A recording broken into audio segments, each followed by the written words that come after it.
Shut up and sit down. India of My Dreams AC. AC on India of My Dreams in English for students and children.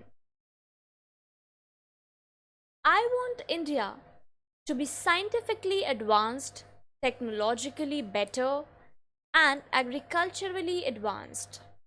I would like to build an India where logic and scientific ideas would prevail over blind faith and fanaticism.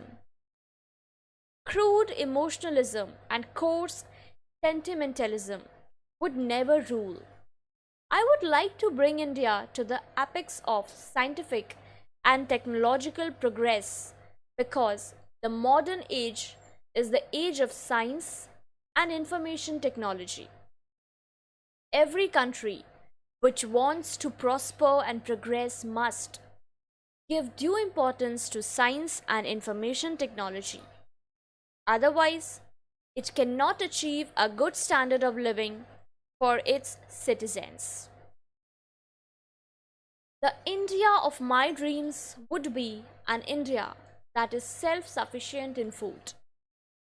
All the barren lands would be cultivated for achieving self-sufficiency in food grains. Agriculture would be given special attention because agriculture is the backbone of the Indian economy. Another green revolution would be brought about by launching intensive agricultural programs, and farmers would be asked to use better seeds and fertilizers, as well as modern tools and implements.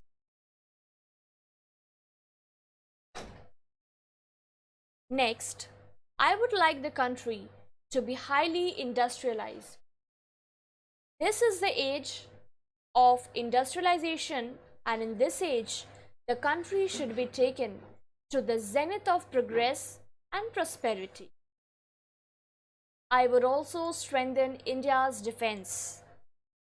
The country would be so strong that no enemy would ever dare cast his covetous eyes on the sacred soil of India.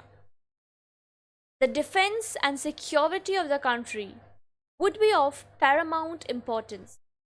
For achieving this objective, the country would be equipped with all the paraphernalia of modern defense because people worship military power in the present world.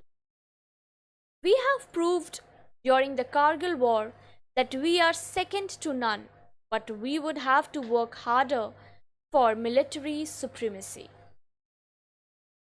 Elimination of ignorance and illiteracy would be my next priorities because these are banes for any society. People would be educated on a mass scale. Then, the system of democracy could be more pragmatic. Individual liberty and freedom would be defined and granted in the letter as well as spirit.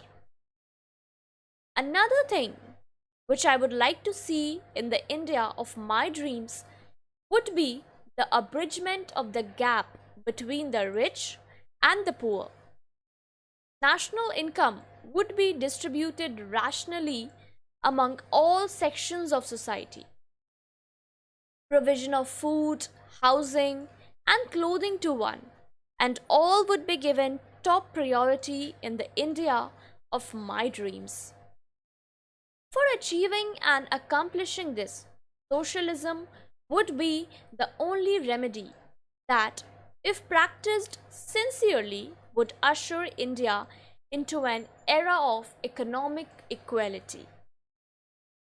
If these measures are taken with utmost sincerity, India would soon be counted among the most powerful countries of the world and would also guide those countries that are still slaves of big powers.